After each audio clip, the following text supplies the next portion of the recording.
the role of AI in today's connected world. I'm going to be your moderator today, and my name is Peter Dorrington. I'm the founder of Exemplify Consulting, and I'm interested in using natural language understanding to get an insight into why do people do what they do, what they're likely to do next, and what an organization should do with that insight. Now, I'm joined today by a very august panel, and I'm going to introduce them in just a second. We are going to work our way through quite a few questions, but I look forward to hearing what everybody's got to say. So, without further ado, let me go to our first panelist and ask Dr. Fatima to introduce herself. Over to you, Dr. Fatima. Thank you very much. I would like first to mention that I'm very grateful for my university, both UK and Saudi Arabia, King Abdulaziz University. I have graduated in 2003, majoring in artificial intelligence, and I'm a faculty member at KAU, a member of G20 Task Force 4. I have academic, scientific, managerial, technical, and business expertise, and participated in forming national strategies. I'm the founder and board president of AI Society and IEEE chapter in Saudi Arabia, first woman internationally awarded 2 AI prizes, one from USA and the other one from UK, and first President, Saudi Engineering Society Women. I held several administrative positions inside and outside the university,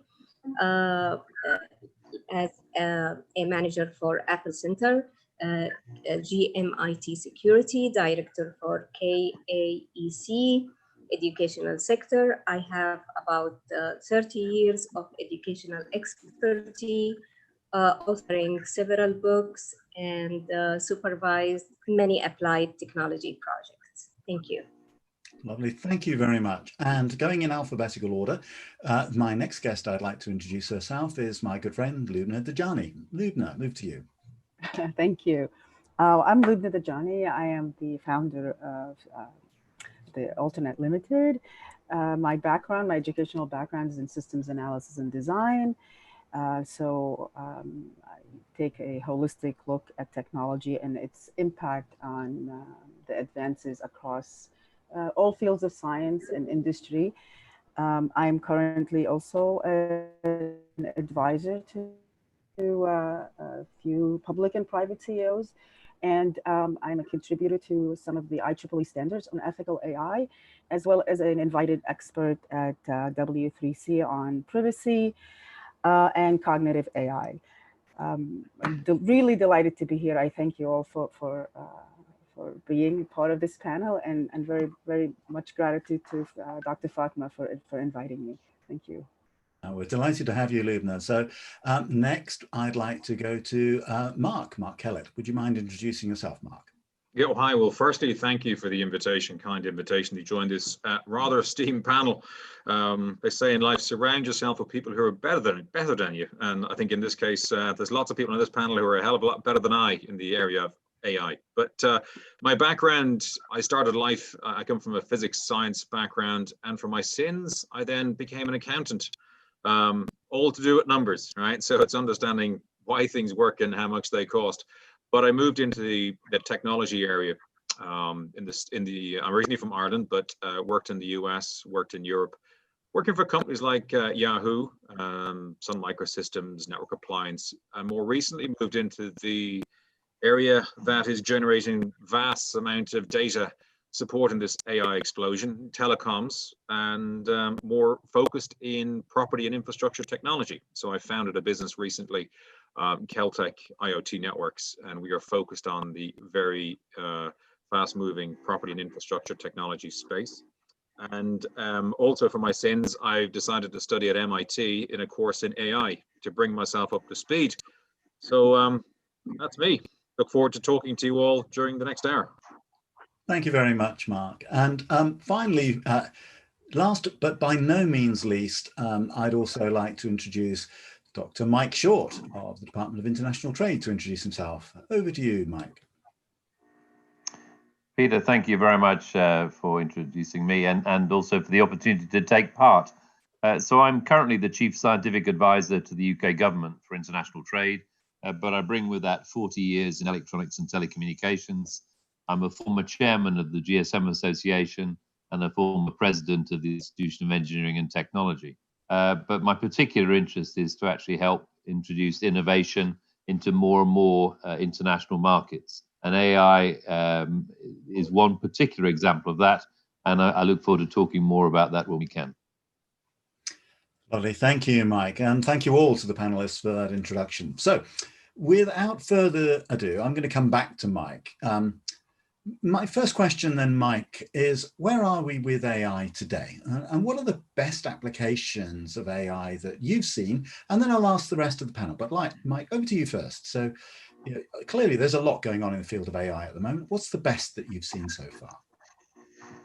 Well, I think first of all, AI depends very heavily on data, and the data availability is not widespread everywhere or in everybody's hands.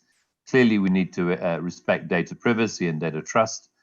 But if I take my world of telecommunications, where I've been involved with the launch or the design of 5 generations of mobile networks, clearly the mobile operators hold a lot of data, and they're beginning to use AI in different fields. So the natural area would be networks, as in network planning, particularly to make sure that the right coverage is in the right place. We can start to see also thinking about new sites, which would extend coverage and capacity and the resilience of 5G going forward. We can also see AI and big data being processed in billing. So we may get, in customer terms, better pricing recommendations if AI is applied in the billing arena, particularly when you look at contract renewal. And lastly, I think in the customer care side, clearly when it comes to supporting customers, artificial intelligence can be used when applied to customers' records to help deliver that better customer care, whether it be online customer care, whether it be recommendations of devices, usage patterns analysis. AI lends itself very well to that. We also see AI in devices, and that's really hand in hand with the growth of visual capability, visual processing capability, and hand in hand with textual analysis. So better search for visual information, better search for textual information. That's powered by AI, but the root of it all comes down to access to data, and the bigger platforms tend to lead the way in that area, whether they be in financial services or in health or in telecom. Lovely, thank you. And I'm thinking about data and its magnitude and scope. Obviously, I'm thinking about the Internet of Things and AI, so that naturally leads me to go to Mark. So Mark, in your view, what's the best that you've seen of AI in your sphere of influence? I would say if we talk in the area of IoT, and if I narrow it down to the relevant and very timely issue of COVID, one of the applications I've seen is in the area of understanding air quality, air purification systems, and e-health. I think there's a significant role that AI can play in understanding, for example, an in-building environment, taking account of data flows from types of people, building use patterns, the air quality, external interactions with weather systems, etc., humidity levels. So I've seen there's one particular one we are working with right now in a big project in London, which is kind of benchmarking against the WHO air quality scoring system. So that's an area I think that's relevant right now. I think that whole area of how do you make COVID smart, safe building? How do you get people back to the office? And so that's a particular challenge, and I can see a number of use cases, but I can see a particular number of applications that started out life looking at energy management sustainability, but have been pivoted to deal with this COVID smart safe concept. So I certainly think that's one area that I'm pretty excited by, particularly the ramifications of getting economies back on their feet. So that's one I would say I'd focus on for this. Lovely, thank you. So I'm going to come to Dr. Fahmy now. I mean, as president of the AI Society, you must have seen lots of examples of AI in action. What would you say is the best or most intriguing you've seen so far? You're on mute, Fatma. Okay.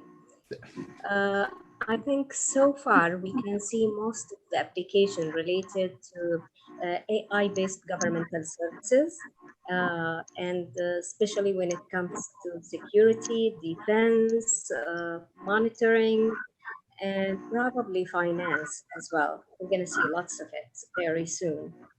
So AI-based services is really the trend now, and I believe it is going to be used not just for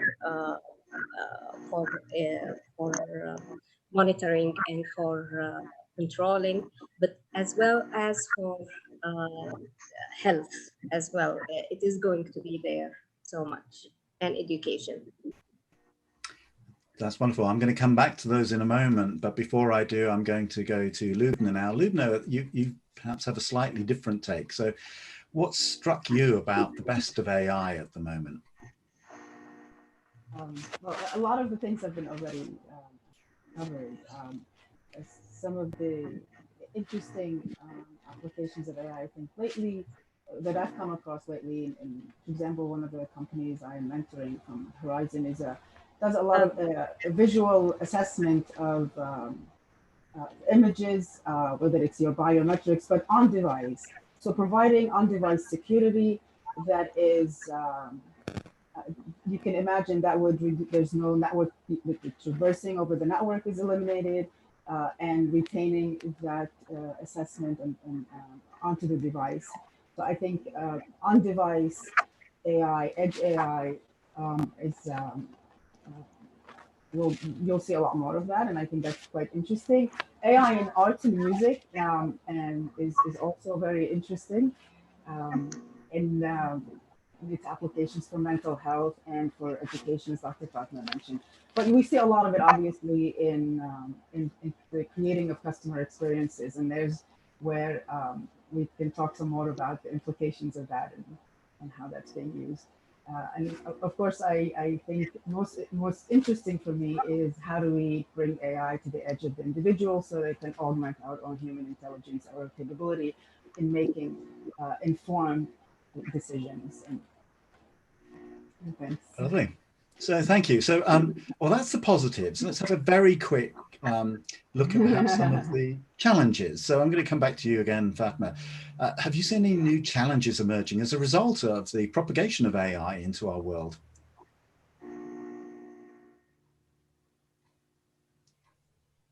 You're on mute, Fatma. I'm mute. Or I'm sorry. That's okay. To make it, I think more demand there will be for AI, and less expertise and very little funding. So if we can really put this into an equation that would assist us and solve this equation, that would be fantastic. Yeah, I think that's an interesting point. The education one, certainly. We'll come back to that. I know we will. But before we do, let me go to Mike. Same question, Mike. Have you seen any new challenges emerging as the result of the work you've been doing? I'm not sure these are new challenges, but I think we have to start with access to data, because without access to data, we can't train algorithms to be fit for purpose. We can't make them inclusive. We can't make them innovative.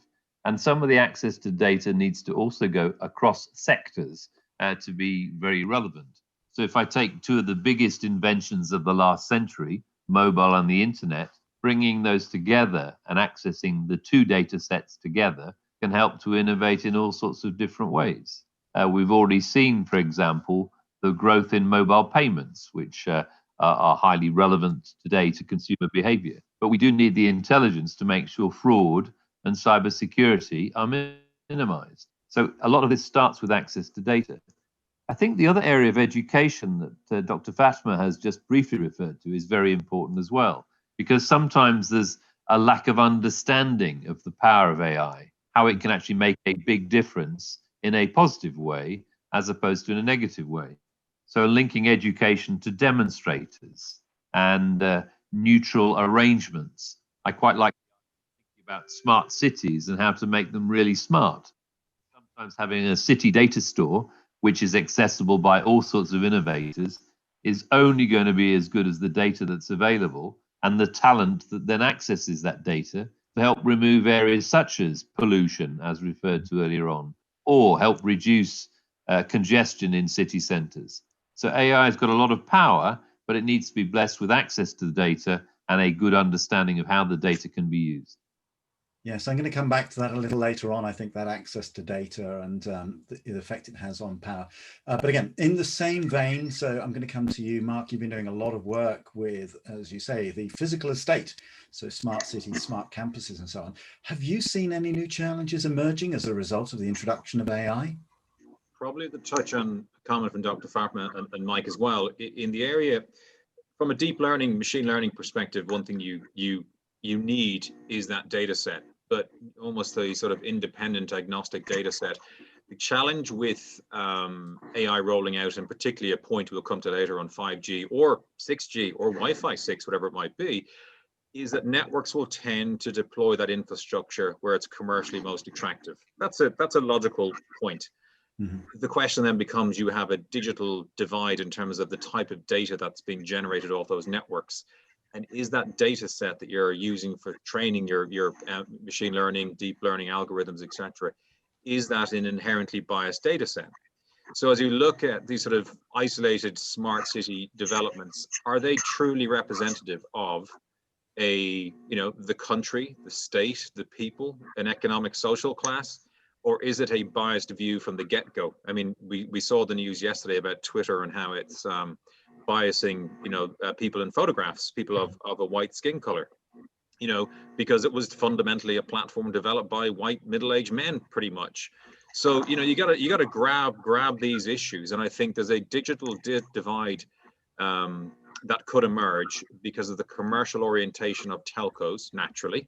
And therefore, the data set, the sample set that we'll use to train these algorithms will generate a biased, not necessarily the most beneficial set of results. So I think that is one specific challenge, Peter, I think that we're going to have to grapple with, and that's state intervention and network deployment over time. Well, we might get a chance to explore that in a moment, but for the final word on this particular question, I'm going to come to Lubna. So Lubna, we're rolling out AI. It's an incredibly powerful tool, but the way that the tool can be used can be for good or ill. Have you seen any new challenges emerging as a result of the introduction of wide-scale AI? Again, I'll echo what everybody else said and what Dr. Short started with. It's nothing that's really necessarily new, but it's magnified. And those are in areas, obviously, of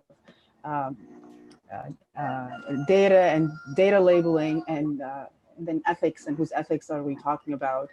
So the question of ethics and the question of biases and intended and unintended, and they could be biases in algorithms versus biases in data, and they could be so deeply buried in our psyche that you don't even realize that you are embedding that into the system. And the other thing would be AI for all and accessibility, and how do we ensure that AI and all the benefits of AI are accessible to people.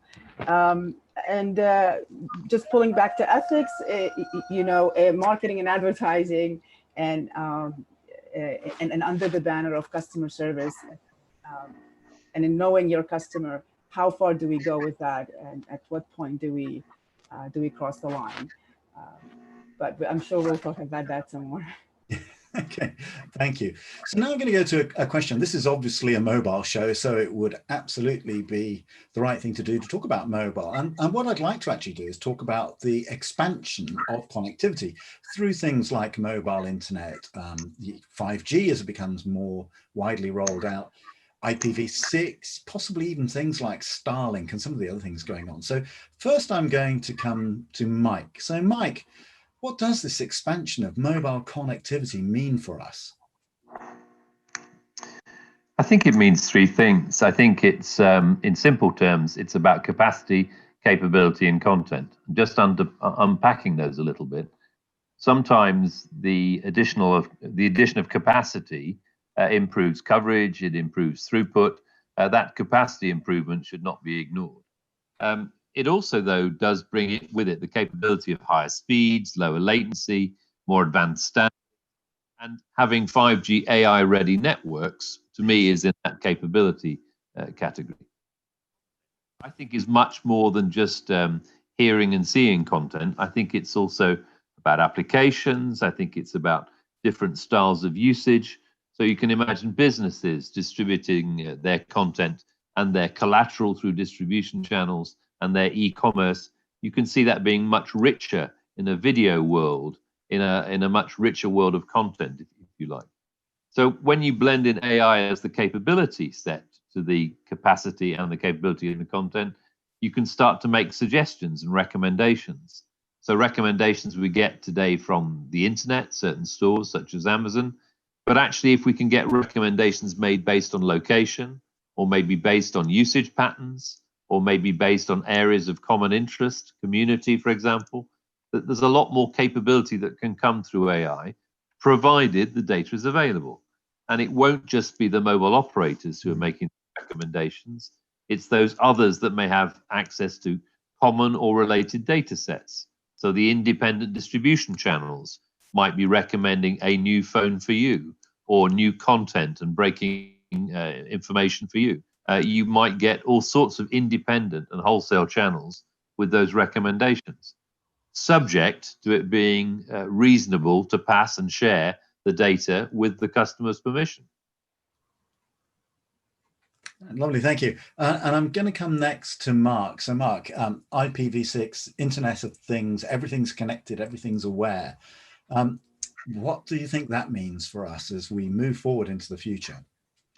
I think when we think about telecoms operators, as you say, this is, from an operator's perspective, a mobile show. What are we saying about it? What does it mean for the business model? I mean, let's go back. We talk about telephony. The idea of a telephone call. Is there such a thing as a telephone? We look at our children and how they interact with this device, and the old days of sticking your finger in a dial and moving it around on a handset device. I mean, most people, under 20, never even seen that before. So, there's this issue with this principle called insatiability. Is simply the demand that comes every time bandwidth increases and processing power increases. You see new solutions, new services rolling out. So from a mobile operator perspective, let's step back. How many of us were watching Netflix on a handheld device 5 years ago, 7 years ago? How many of us were binge watching on various streams, for argument's sake? What will that service be in the next 5 years? What solution set are we designing here? So I always come back and say, I think we talked about this before. It's not necessarily 5G, but is the explosion in growth in bandwidth, and Mike has said that underpins as a foundation stone in the growth of AI, the growth of IoT and smart cities, is underpinned by the DNA of connectivity, whether that be 5G, 6G, Wi-Fi 6. But all of this is a futile lab experiment unless we have pervasive connectivity that is not just aimed at the top end of society, but that, back to Dr. Fatma's point, is spread across all of society. That there is no digitally disadvantaged sector of society. So I think, for me, what does it mean, the expansion of mobile internet? I think it has to be a pervasive spread of connectivity that will enable all of society to benefit, and not just a concentrated, set of islands which are smart cities dotted around. So I think that's just, for me, that's one perspective.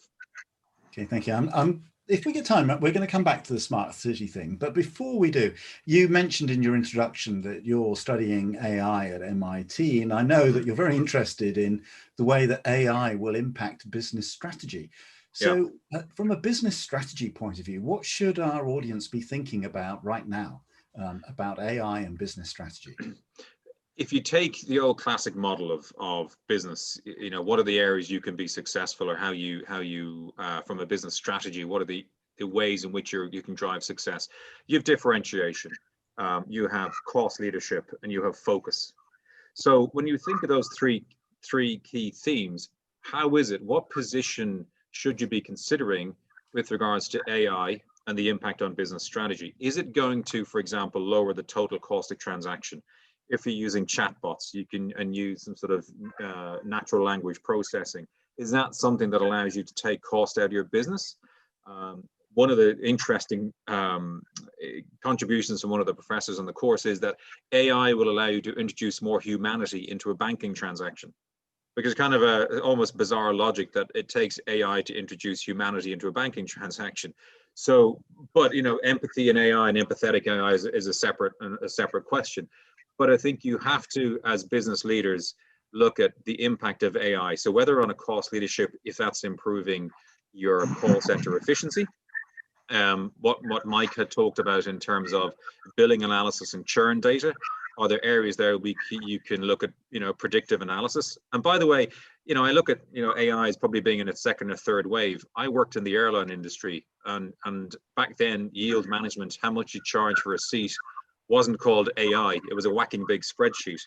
So I've seen the evolution of it, but I think you get to a point of you know, where you say AI can deliver a differentiation because you have some unique algorithm, you know, that allows you, in the case of Amazon, to dominate a particular, you know, e-commerce line of business. If you're a low-cost transaction, maybe it's a low-cost airline like a Ryanair, for example. So I think there are certainly key areas where AI can have a very significant impact on the business strategy. And so I don't know if that helps, Peter, in terms of shape it, but I come back to the point of differentiation, focus, and cost leadership. AI can have an impact on all of those elements. Yes, I think one of the things that I took away from some of the work in this is that there is an unreproducible advantage for an organization if it can use the value of the data that it has and the relationships that it has. You can't reverse engineer a relationship and replicate it easily. But I'll come to Mike, perhaps a very similar kind of question. So AI and business strategy, but you're the chief scientific advisor to the DIT. Perhaps you've got a slightly different view or something you can add from what does it mean for those national or supranational organizations as well? Well, I think when we look at AI worldwide, we think UK is probably in the top 3 or top 4 of the players who are in AI, partly because of our university system, partly because of the amount of research we do. We can point to organizations like the Alan Turing Institute that's already getting a lot of international interest for some of the AI training and project work that they're doing. We can also point to TechNation, which is now about to announce its second cohort of AI startups, another 30 or so startups to be announced later on this month. So we got a lot of AI training already in the UK, a lot of international interest, whether it's in research. And to me, I think for businesses, this is also about not just the things that Mark so eloquently described. It's also about what scale do you want to reach internationally, and how do you skill up for the 21st century? How do you make sure that you're ready in some of these areas? Some of it will come through natural innovation and natural entrepreneurship, but actually having some skills capability development and accelerators, that will also help. In places like Saudi Arabia, I also wonder, where are the AI centers of excellence in Saudi Arabia, and how will they help the startups of the future? How will they help them get access to data that helps them to innovate and explore? Clearly, AI might be linked as well to some areas of data analysis, as well as visualization of data. So I think it typically is adjacent to computer science, but actually alongside it, there's a lot of opportunities for collaboration. I think we also need to have principles around AI. And so some of the work done with OECD on AI principles is very helpful. And internationally will be important, because a lot of the platforms that have data on them are international platforms by their very nature.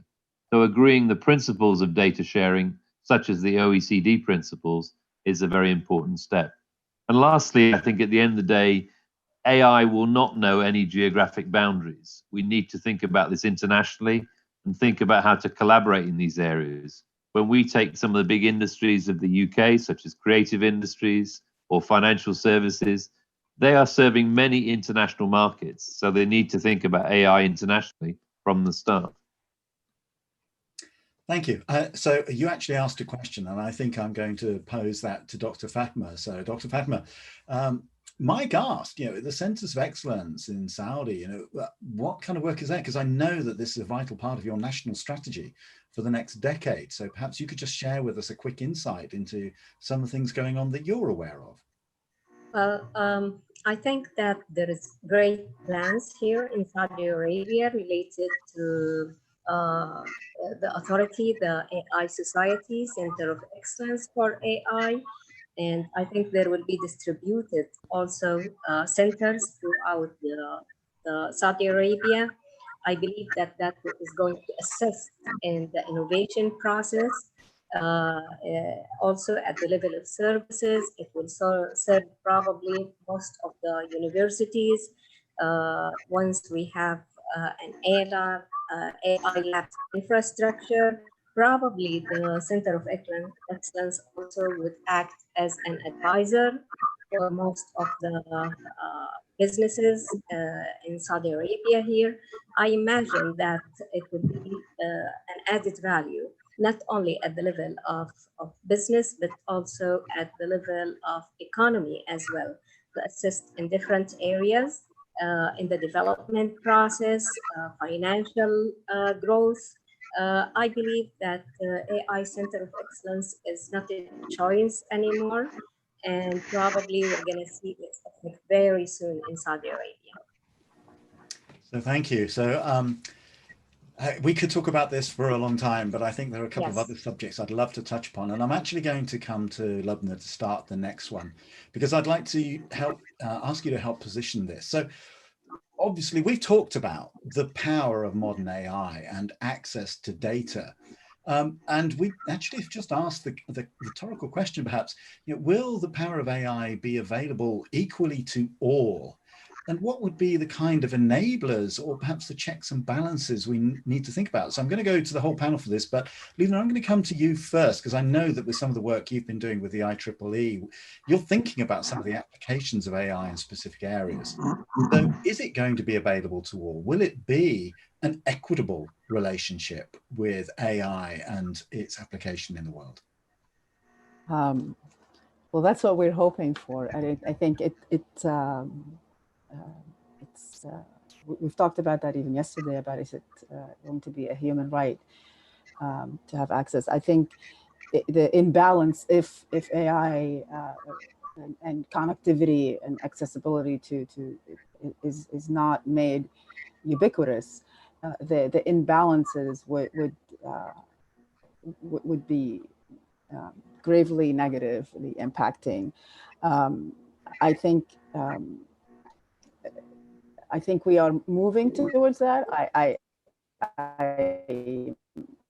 With the more we support social entrepreneurship, the more we move towards meeting the SDG goals, and the more we think about our the ethical implications and the field of effect of applications like autonomous systems, and it's not just artificial intelligence. As it augments our ability to make decisions and our own decisions supports, but also as we entrust it to make decisions for us, will become very critical. But I think, I hope that AI, the power of AI will be made accessible to all of us. And hopefully people like my fellow panelists will help making that happen. Yes, I think this is something we all have an interest in. So Mark, I'll come to you next before going back to Dr. Fatma and then Mike. So, will the power of modern AI be available to all? And what are the things that we have to put in place to make sure that perhaps it is, or that enables governments or startups or businesses to take advantage of this power? I think, statistically, from the planet, we're talking about 2.5 billion people are not connected. There is a vast swathe of society, of the human population, who are not connected. Going back to the points earlier on, we are developing an element of sort of collective intelligence, which is combining people and computing and algorithms, but that is in a very concentrated I would describe it, economically biased way, that it tends to sit with the large economic powerhouses, large cities around the world. So I think there is absolutely a challenge. For a long time, and years ago, I've championed the idea of, the basic human right is, food, water, freedom of expression, etc. But connectivity is becoming a basic human right. And there's that phrase of, what is the internet? What was it conceived to be? Was a bicycle for the mind. You've heard this phrase used, it is not to take over how we and change our behaviors and change our thinking, as in coercively, but it's something to stretch our brains. And I think that is something I would go on and on about until, the sun sets, about the need to provide absolute pervasive connectivity to all members of society. And some of the projects we're involved in, fortunately, we can see forward-thinking local government and property developers who are mandating that, social housing, low-cost housing, they have the exact same access to high-speed, high-quality connectivity as those in a very high, expensive residential development. So I think we are a long way away from, that level playing field for AI. And my fear comes back to, it becomes a very siloed thing, focused purely on, a very niche set of solutions for smart cities and nothing else. So that would be a concern I would have. Thank you. So Dr. Fatma, I'm going to come to you next before just coming back to Mike to round off this question. Making the power of AI available to all, what's it going to take? I think it will take bigger decision making for this, more investment. And I believe we need to have some people more educated about how to utilize all these type of power of AI and connectivity. I do agree with what Mark has proposed here. It's really going to be something that is among basic human rights, because everybody needs to get connected. Most of the services very soon that we're going to see that it is going to be activated using AI and using telecom and using without all these services, it's going to be very difficult. Of course, when it comes to intelligent cities, we are going to see this very soon around us. And the concept of intelligent city is not going to remain only limited to basic services. We are going to witness probably houses and homes that are going to communicate with us. We are going to witness intelligent architectures, intelligent environment. Without connectivity being enabled with everybody, it's going to be very difficult. So the AI based service and the AI infrastructure is really something that has to be considered when it comes to investment, when it comes to utilization of AI and making better life for everybody. Thank you. So, Mike, I'll come to you for the final word on this question. So, what's it going to take to get the power of AI available to everyone? Well, I think several points have already been made I agree with, but I'd like to finish with an example. So in the UK, we have the National Health Service, which is a public health service, free at the point of delivery. But even they have issues to make sure that they're offering equitable treatment in an efficient way. And 2 years ago, something was set up called NHSX, which was largely geared towards looking at new technology and new processes that would improve access to care. And in particular, NHSX set up a new AI innovation lab 12 months ago. So it's his first birthday later on this month. And they've already shown great progress in the data that was not being analyzed. By using AI, they're able to analyze it to give both more efficient treatment in some areas and also better access to treatment. There are some areas of shortage of clinicians, for example. So if you can start to analyze data to pick up trends, you can start to identify prevention techniques or maybe online techniques. And NHSX has already shown some of those with the power of AI, with the power of video, with the power of greater connectivity. So I think if we take the bigger needs of society, whether it be or health or water, we can start to apply that AI type logic to some areas such as health, as per my example. But I think we need to have clear ownership of doing it in an effective manner. So within the NHS structure, NHSX is the body to do that, and innovations are coming through in less than a year. Wonderful. Thank you, Mike. So we're running a little low on time, so I'm going to go to the next question. And this is one for our two female panelists, not because this is a female issue, but I know it's one that's of great interest to you both. We've talked about business, we've talked about strategy, we've talked about infrastructure, but we haven't really talked about our culture and the way that we express ourselves as human beings. So I'm going to come to you first, Dr. Fatima.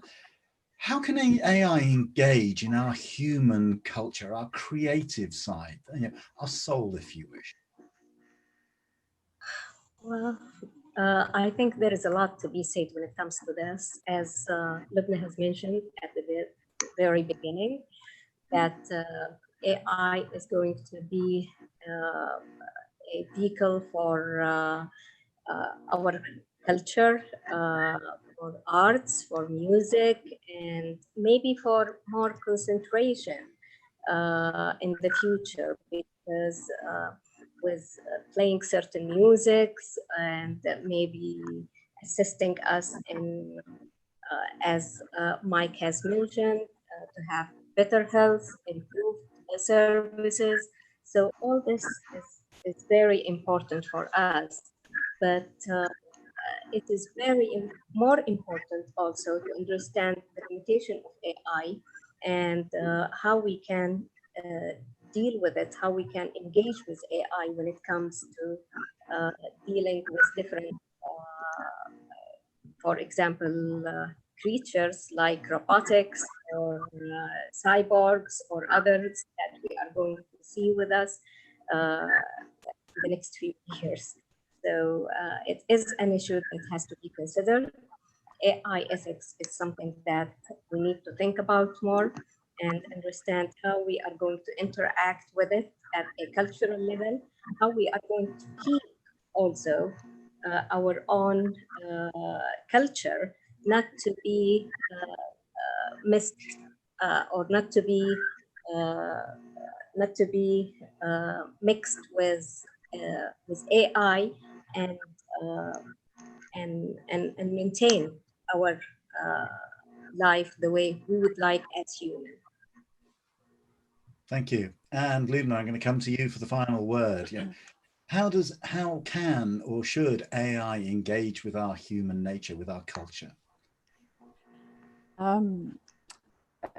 AI is an extent. It extends our ability to process our decision making. It also is very capable, as we all know, in writing a symphony, making a painting.